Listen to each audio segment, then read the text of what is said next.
ಸುಮಿತ್ರಾ ಅವರ ಈ ನಡೆ ಬಗ್ಗೆ ನಿಮ್ಮ ಕೊನೆ ಮಾತು ಸರ್. ಸರ್, ನಾವು ಇನ್ಯಾವ ಬಾಯಲ್ಲಿ ಹೆಂಗೆ ಹೇಳಬೇಕು ಗೊತ್ತಿಲ್ಲ. ನಾವು ಮೊದಲೇ ಈ ಸಿನಿಮಾ ಶುರು ಆದಾಗಿಂದನೂ ಗುರುಪ್ರಸಾದ್ ಕ್ಲಿಯರಾಗಿ ಹೇಳಿದ್ದು, ನನಗೆ ಇದರಲ್ಲಿ ಹಣ ಬೇಡ, ಫಸ್ಟು ನಾನೇ ಹೀರೋ ಆಗಿ ಮಾಡ್ತೀನಿ, ನನ್ನದೇ ಕತೆ, ನನ್ನದೇ ಸಂಭಾಷಣೆ, ನನ್ನದೇ ನಿರ್ದೇಶನ, ಎಲ್ಲ ಫ್ರೆಂಡ್ಸ್ಗಳು ಸೇರ್ಕೊಂಡು ಸಿನಿಮಾ ಮಾಡೋಣ, ಮಾಡಿ ಒಂದು ಗೆಲ್ಸೋಣ, ಒಂದು ತೋರಿಸೋಣ, ತೋರಿಸಿದ ಮೇಲೆ ಸಿನಿಮಾ ಗೆತ್ತು ಅಂತಂದ್ರೆ ಯಾರು ಬಂಡವಾಳ ಹಾಕಿರ್ತಾರೋ ಅವ್ರಿಗೆಲ್ಲ ಫಸ್ಟ್ ಕೊಟ್ಬಿಡೋಣ, ಲಾಭ ಅಂತೇನಿದೆ ನಂಗೆ 51% ಕೊಡಬೇಕು, ನಾನು ಇದು ಅದ್ಭುತವಾಗಿ ಮಾಡಿ ತೋರಿಸ್ತೀನಿ ಅಂತ ಹೇಳಿದ್ವಿ. ಅದನ್ನು ಒಪ್ಕೊಂಡಿದ್ವಿ. ಅದೇ ಮಾತು ನಾವು ಇವತ್ತಿಗೂ ತಪ್ಪಿಲ್ಲ, ಅದೇ ಮಾತು ಇವತ್ತು ಹೇಳ್ತಾ ಇದ್ವಿ. ಬೇಕು ಅಂತಂದರೆ ಬಾಂಡ್ ಪೇಪರ್ ಮೇಲೆ ಬರ್ಕೊಡೋಕ್ಕೂ ರೆಡಿ ಇದೀವಿ ಎಲ್ಲ. ಈಗ ಅದು ಆಗಲಿ, ಅವ್ರು ಹೇಳೋದೇನು ಅಂದರೆ, ಹೋದ ಸಿನಿಮಾ ಗೆಲ್ಲಿಲ್ಲ, ಅದು ಈ ಸಿನಿಮಾ ಗೆಲ್ಲಿಲ್ಲ ಅಂದರೆ ಏನು ಮಾಡೋಕ್ಕಾಗುತ್ತೆ, ನಂಗೆ ದುಡ್ಡು ಕೊಟ್ಬಿಡಿ. ಅದು ಹೆಂಗೆ ದುಡ್ಡು ಕೊಟ್ಬಿಡೋಕ್ಕಾಗತ್ತೆ? ಆ ಥರ ವ್ಯವಸ್ಥೆ ಇರಲೇ ಇಲ್ಲ ಇಲ್ಲಿ.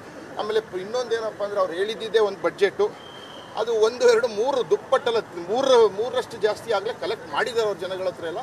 ಅದು ಬಿಡಿ, ಅವ್ರ ಮೇಲೆ ಹೋಗಿದ್ದಾರೆ, ಅವ್ರು ಅಲ್ಲಿದ್ದಾರೆ. ಅದ್ರ ಬಗ್ಗೆ ಥರ ನೆಗೆಟಿವ್ ಆಗಿ ಮಾತಾಡೋದು ನಮಗೂ ಇಷ್ಟ ಇಲ್ಲ. ಫೈನಲಿ ರಿಲೀಸ್ ಆಗುತ್ತೆ ಸರ್. ರಿಲೀಸು ಮಂಜುನಾಥನ ಕೃಪೆಯಿಂದ ಖಂಡಿತ ರಿಲೀಸ್ ಆಗೇ ಆಗುತ್ತೆ ಸರ್. ಇವತ್ತಾಗಲಿಲ್ಲ ಆದರೂ ನಾಳೆ ಆಗೇ ಆಗುತ್ತೆ.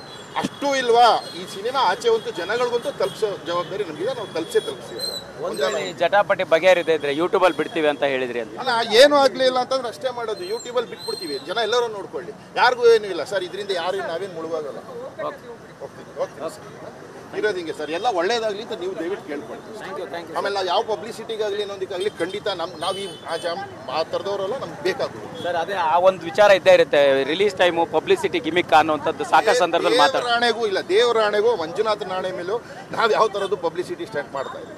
ಸಿದ್ಧತೆ, ಬದ್ಧತೆ, ಶುದ್ಧತೆಯನ್ನು ನಾವು ಕೆಲಸ ಮಾಡ್ಕೊಂಡ್ಬಂದಿದ್ದೀವಿ, ಮಾಡ್ಕೊಂಡು ಹೋಗ್ತೀವಿ ಸರ್. ಅಷ್ಟೇ. Thank you sir. ಎಸ್, ಇದಿಷ್ಟು ಎದ್ದೇಳು ಮಂಜುನಾಥ ಸಿನಿಮಾದ ಎಕ್ಸಿಕ್ಯೂಟಿವ್ ಪ್ರೊಡ್ಯೂಸರ್ ರವಿ ದೀಕ್ಷಿತ್ ಹಾಗೆ ಮೈಸೂರು ರಮೇಶ್ ಅವರ ಮಾತಾಡ್ತಿರೋದು. ಕ್ಯಾಮ್ರಾ ಪರ್ಸನ್ ಬಾಲಾಜಿ ಜೊತೆ ಮಾಲ್ತೇಶ್ ಜಗ್ಗಿನ್, TV9 ಬೆಂಗಳೂರು.